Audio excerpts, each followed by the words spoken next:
bonjour et shalom, Richard Darmon au micro du studio Kalita pour notre magazine bi-hebdomadaire Israël au cœur du Moyen-Orient qui analyse ces dernières semaines les aspects de la pandémie de coronavirus dans la région. Avec comme invité aujourd'hui Gérard Rabinovitch. Bonjour Gérard. Bonjour, bonjour. Bonjour et shalom. Gérard, je rappelle que vous êtes philosophe et sociologue, plus particulièrement dans le domaine de la philosophie politique, et vous êtes aussi directeur de l'Institut européen d'études Emmanuel Levinas à Paris, et puis aussi auteur de nombreux ouvrages traitant entre autres des origines sociologiques des régimes totalitaires et de leur terrible potentiel de destructivité. Alors, en fait, nous avons fait appel à vous à plusieurs reprises parce que vous avez eu l'excellente opportunité de prendre l'initiative d'écrire une chronique en fait bimensuelle sur le site Délibéré, un site français dont je vais donner simplement l'adresse, donc www.delibéré mot à mot.fr, où on trouve votre chronique qui s'appelle les temps qui courent, une chronique de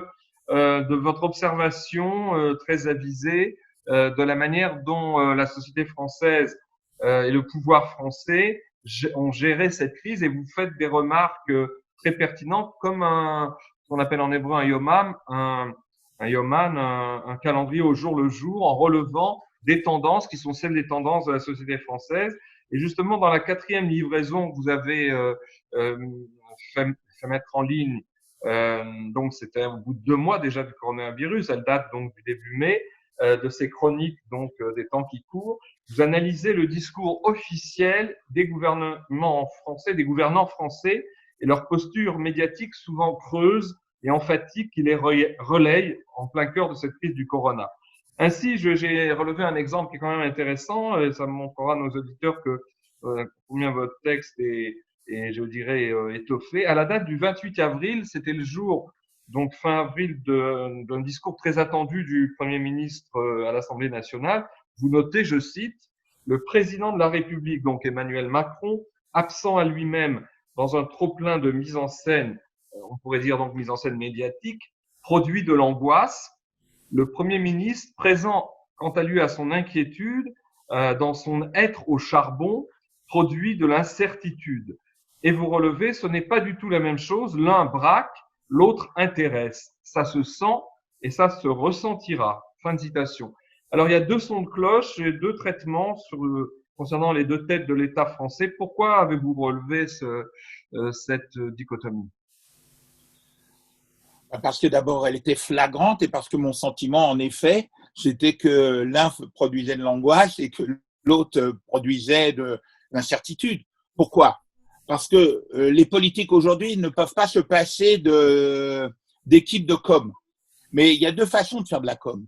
Il y a une façon qui est d'habiller quelque chose, et puis il y a une façon qui est de soutenir un sujet humain, un être.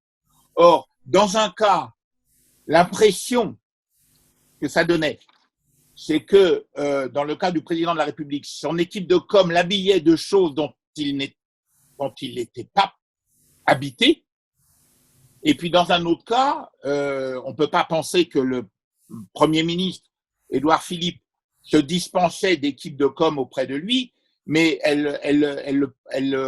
si elles œuvraient auprès de lui, c'était pour l'aider à son expression en tant que personne, en tant que sujet. On l'a bien authentique. Vu on l'a bien vu dans différents discours. Je veux dire, la première fois que le président de la République intervient pour annoncer, c'était le 16 mars, pour annoncer qu'il allait y avoir le confinement, il fait un discours habité de Clémenceau et il annonce 6 fois c'est la guerre. C'était au moins 4 fois trop. Je veux dire, ça sentait l'artifice.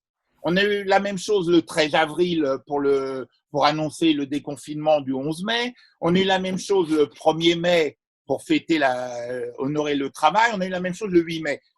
Je dirais que presque c'est son discours du 13 avril qui était le moins faux, parce que il était ce qu'il sait faire, et là où sûrement il est incontestablement compétent, d'accord ou pas d'accord avec lui, mais en tout cas, il est compétent. C'est sur les questions économiques, sur les questions de rapport de gestion, devant une assemblée d'actionnaires qui était là, la France. Il en avait toutes les rhétoriques. Et d'une certaine façon, il semblait moins inexact. Alors que il n'était pas Clémenceau le 16 mars, il n'était pas Jaurès le 1er mai. Je veux dire, les communicants, là, ils ont été cherchés chez Arlette Laguillet, travailleurs, travailleuses. Enfin, c'était un discours qui semblait complètement à côté de la plaque et inexact, faussé, quoi. Et puis le 8 mai, bien sûr, il y avait les contingences du confinement qui faisaient que les manifestations de la fin de la Seconde Guerre mondiale étaient réduites à la portion congrue.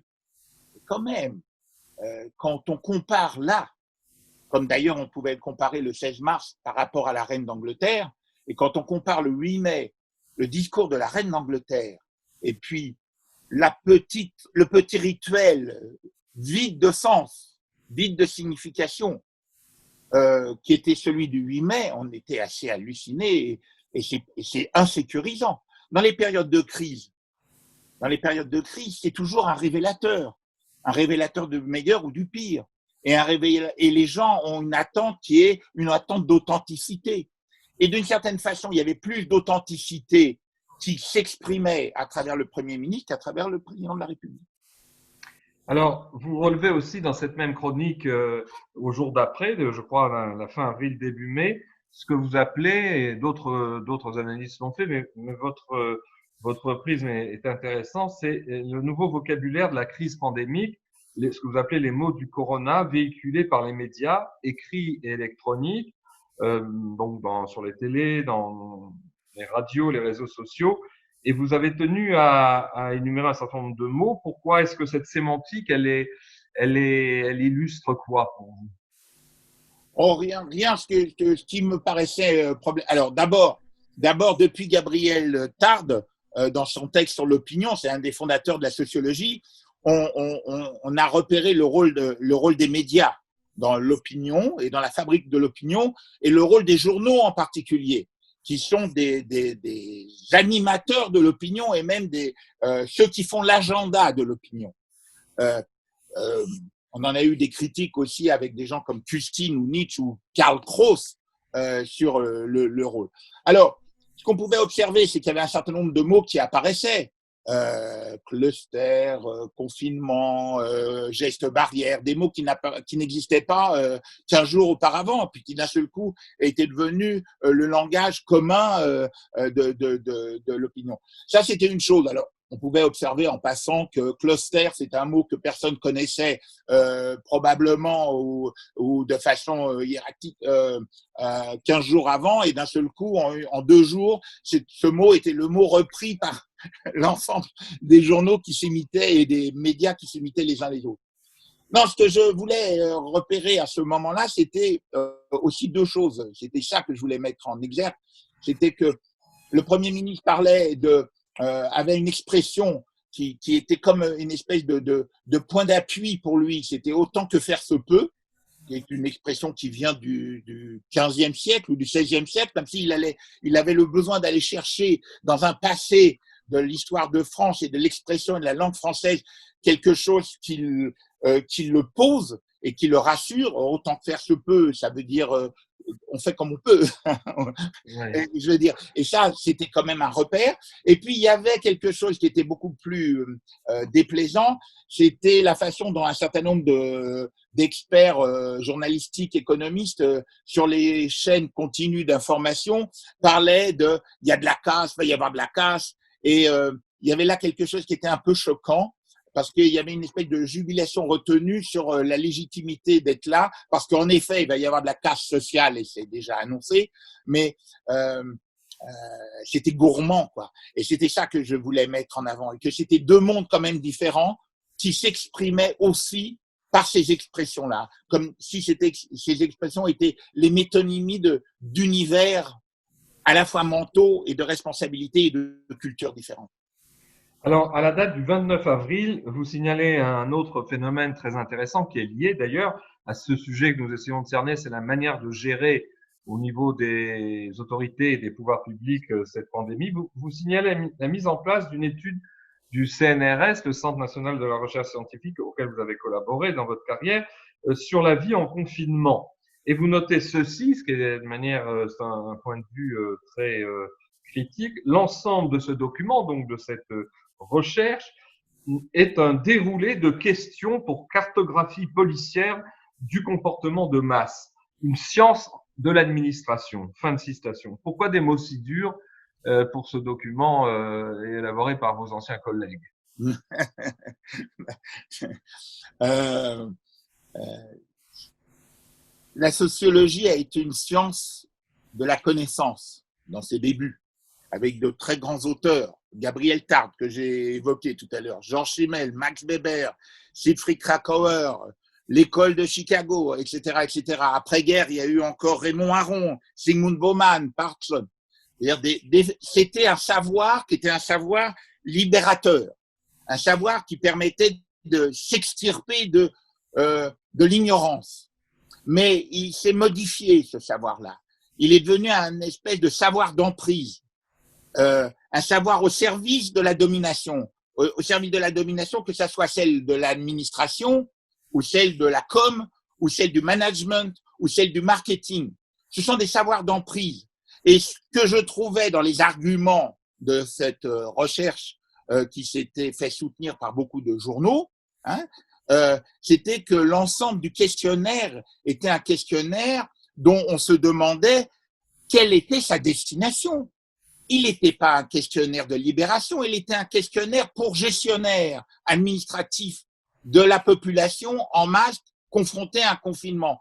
Et ce que j'ai fait, puisque vous citez cette chronique, c'est de le mettre en écho avec un autre questionnaire qui venait d'un département, d'un laboratoire de l'INSERM de neuropsychologie cognitive, spécialiste d'abord de schizophrénie, et qui là se proposait aussi de recruter des espèces de volontaires, déjà dits des volontaires sains, bien que l'expression déjà en soi, elle fait problème, pour pouvoir étudier les effets du confinement sur le moral et la santé psychique et la santé mentale des gens, de façon à servir la gestion du confinement pour les pouvoirs publics. Et ce que je pointe là, c'est qu'il y a une dérive des savoirs que le 19e siècle, le progrès, les Lumières mettaient au service, comme des instruments au service de la libération de l'homme, comme des instruments maintenant de l'emprise et de la domination sur les hommes. Il y a une expression, pardon Richard, excusez-moi, mais il y a une expression à laquelle je voudrais faire référence importante. C'est celle de Saint-Simon, qui disait que le progrès socialiste à la façon de Saint-Simon, c'était de passer du gouvernement des hommes à l'administration des choses. Mais le problème, c'est qu'avec ces savoirs, c'est les humains qui sont devenus des choses. Il n'y a plus de gouvernement des hommes. Il y a une administration des choses, et ces choses-là, c'est les êtres humains eux-mêmes. Alors, toutes ces dérives que vous signalez avec pertinence, ne sont-elles pas liées aussi à quelque chose qui est plus repérable, plus connu du grand public? Ce sont les structures hyper centralisées de l'État français, cet État qui est resté très jacobin, pyramidal, et en quelque sorte, ces différentes nuances de la crise du corona que vous relevez ne sont-elles pas l'expression profonde en période d'exception des différents malaises français qui sont en fait révélés par cette crise?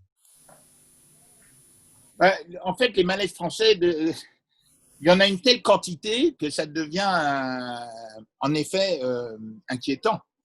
Il y a un problème, celui que vous avez décrit, c'est-à-dire que la France a accumulé l'expérience de la gestion du pouvoir issue du christianisme, du catholicisme, de l'Église catholique, c'est-à-dire très hiérarchisé. Ensuite, le colbertisme de Louis XIV. Ensuite, le jacobinisme de la Révolution française et une espèce de centralisation de l'ensemble des dispositifs qui recrutent des profils de gens qui lui sont compatibles ou qui met son poinçon sur des gens. C'est un dispositif très obsessionnel qui a peur de la vie et qui, en fait, essaye d'empêcher l'initiative individuelle. Et qui verrouille la société, en quelque sorte. Ça verrouille la société. Dans des cas de crise, il y a besoin de l'intelligence collective, il y a besoin des initiatives, il y a besoin de chacun tel qu'elle peut se produire. Et la société française est une société figée de ce point de vue. Il y a une espèce d'écart profond qui bloque tout dans cette société. Alors justement, en contraste, puisque c'est aussi l'objet de notre réflexion aujourd'hui, avec ce qui se passe en Israël, vous êtes aussi un observateur non pas forcément des détails de la société israélienne, mais de ce qui se passe en Israël.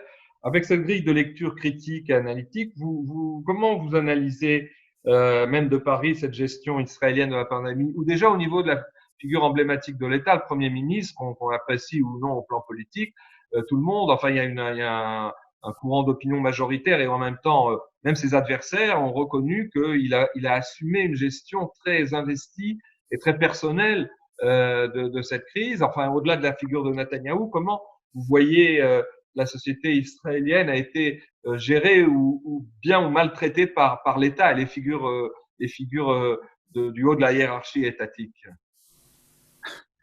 Là, ça serait l'occasion d'un séminaire entier et pas d'une réponse Absolument, mais justement, c'est notre exercice de style. Écoutez, on est juste à la période de Shavuot. Alors, c'est bien. Il s'agit de dire que, avec Thomas Jefferson, que le prix de la liberté, c'est une vigilance éternelle. Les Juifs ont dans leur matrice, dans leur paradigme, un rejet de la servitude. Et en même temps, le fait qu'il ne peut pas y avoir de liberté sans loi, donc sans responsabilité. Or, il n'y a pas besoin de le penser tous les jours. C'est là, dans la construction même mentale et la culture mentale de chacun et du pays. Et ça fait sédiment. Et évidemment, quand on n'a pas le goût de la servitude et qu'on a en même temps le sens de la responsabilité, eh bien, ça ouvre des possibilités d'initiative humaine avec une société qui a ses défauts, parce que les hommes, ils ont tous leurs défauts, hein, comme disait Paul Ricoeur, propension au mal, disposition au bien. Donc, la population juive, elle n'est pas différente de la population humaine dans son ensemble, elle a les mêmes caractéristiques de ce point de vue. Mais d'un point de vue culturel, il y a des aptitudes qui sont favorisées et il y a des mauvais penchants qui sont bornés. Et tout se joue à ce niveau-là, mais c'est une réponse extrêmement succincte et superficielle par rapport à ce qui mériterait d'être un séminaire de plusieurs années. Lorsqu'on a étudié les prémices de notre entretien, on a mis en exergue un aspect qui est sans doute complémentaire de ce que je vous ai obligé à analyser en 3 minutes. C'est ce que vous signaliez comme la propension presque naturelle de la société israélienne à exprimer sa solidarité, c'est-à-dire son être ensemble. Cette fameuse formule vivre ensemble qui est galvaudée en France et qui est répétée parce que justement elle est privée de terreau, elle est privée de réalité, alors qu'en Israël, on n'utilise pas du tout cette formule. Mais dans les faits, oui, il y a une société qui, dans les moments de crise, habituée par les guerres, par les agressions extérieures qui se sont succédées.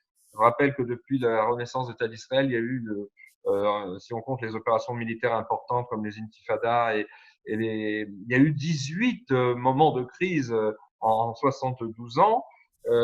Donc, ça fait beaucoup. Il y a donc une habitude de cette société à se mobiliser pour vivre ensemble l'adversité. Et ça a compté parce que, d'une certaine manière, les autorités avaient déjà, non pas une partie de leur travail qui était déjà fait, mais si vous voulez, il y avait à ce moment-là une plus grande facilité pour les pouvoirs publics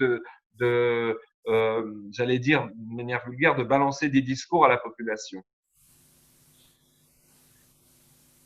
Je vous ai parlé tout à l'heure, j'ai fait écho au discours d'Élisabeth II pour le 8 mai. Si vous écoutez bien, et j'invite tout le monde à le réécouter, ce discours, elle parle de quoi? Du Père. Elle se met dans l'enseignement de son propre Père. Elle parle du courage des hommes et de la population pendant la guerre. Elle parle de la solidarité à ce moment-là et de la solidarité en ce moment, en disant les rues ne sont pas vides. Du fait de l'esprit de solidarité, les rues ne sont pas vides. Une très belle image. Et puis elle parle de la dette due à ceux qui sont morts. C'est-à-dire ces 4 signifiants qui sont ceux du monothéisme éthique. Et c'est cette perte-là qui est un drame des sociétés occidentales, là où ça ne fonctionne plus. Et je pense que ce monothéisme éthique-là, en particulier en France, s'est perdu, alors qu'évidemment, il est toujours là dans la société israélienne, même chez les plus apicorés. Et est-ce que justement cette recherche en responsabilité et cette capacité de répondre à ces signifiants, est-ce que c'est pas ça aussi qui permet à une société très bigarrée, aussi divisée d'ailleurs au plan sociologique, historique, ethnique et politique, la société israélienne, de vivre une menace de mort avec une sorte de mobilisation de l'instinct de vie, d'une certaine manière, ce à quoi on a assisté en Israël? Bon, ça c'est une constante de l'histoire, et je dirais de la psychosociologie de l'histoire du peuple hébreu et du peuple juif. Mais ça, il y a une littérature tellement vaste, énorme là-dessus que ça serait laborieux de la répéter et ça serait inutile de la répéter. Elle existe. Le fait est que le peuple juif a une capacité dans sa diversité à faire face, quand il y a besoin, à la solidarité. C'est une caractéristique de la société israélienne. Elle est profondément éclatée, mais quand elle a à faire face à des situations de crise, elle a une capacité à resserrer les rangs et pour le meilleur d'elle. C'est ce que vous appelez vous-même dans un autre passage de votre chronique, une conscience du collectif, en fait. Oui. C'est partagé au niveau sociétaire. Oui, mais on l'a vu, même quand il y a des déficits de gouvernance en Israël, je pense à la dernière guerre du Liban, on a vu la société civile exister. Elle existe, la société civile. Et là, ce qui est intéressant. Pardon. C'est exactement l'envers l'envers des sociétés uniformisées, unidimensionnalisées, administrées. C'est comme si, dans ces périodes de crise, on voyait qu'il y a 2 options possibles. Il y en a une qui va vers la mort, comme on dit dans le Deutéronome, choisis la mort ou choisis la vie, donc choisis la vie, avec le bien, et la mort avec le mal. Il y en a une qui va vers l'uniformisation. Dans nos sociétés contemporaines, l'uniformisation, ça veut dire le totalitarisme. Et puis, il y en a une qui va vers la vie. Et la vie, elle est créative, c'est-à-dire la bonne démocratie. Il n'y a de bonne démocratie que si en même temps elle est adossée à un monothéisme éthique. Sinon, ça ne tiendra pas la démocratie. Et une des problèmes de la société française contemporaine, c'est qu'il n'y a plus ces partis qui étaient adossés même de façon très édulcorée, très coupée d'eau, on dirait, avec un arrière-fond du monothéisme éthique. Je pense la social-démocratie au sens propre, elle a disparu en France, à part la CFDT comme syndicat. Les néoconservateurs, à part des individualités, il n'y en a pas, c'est pas un courant politique en France. La démocratie chrétienne, elle a également disparu, à part des figures comme Malhuret, qui a fait un discours absolument formidable il y a quelques semaines. Il y a plus ce tamis-là, et il n'y a plus ce socle-là dans notre société en France. Et je pense qu'on a parlé du malaise français. Quand vous me posiez la question sur le malaise français, je pense que voilà une chose à aller observer, traquer, peut-être réparer, si c'était possible. En tout cas, merci Gérard. Il faut noter juste en guise de conclusion que en Israël, finalement, on était déjà dans une crise politique avec ces trois élections qui sont succédées en un an et qui n'ont pas pu du tout facilement accoucher d'un gouvernement. En fait, le corona est arrivé à la mi-mars, alors qu'on était sorti des élections du début mars.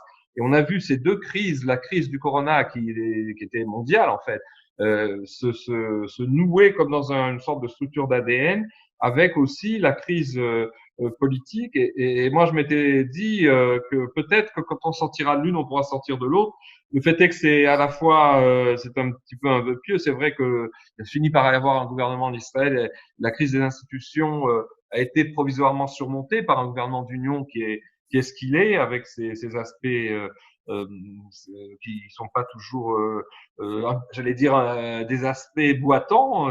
Mais en même temps, est-ce qu'on est sorti de la crise du corona? Ça, c'est une autre question. En tout cas, je vous remercie Gérard pour avoir participé à ce magazine et on prend date pour dans quelques semaines pour écouter sur la base de vos chroniques les nouvelles analyses que vous nous livrez. Je vous remercie et bonne santé aussi. Merci à vous. Bon courage de tout.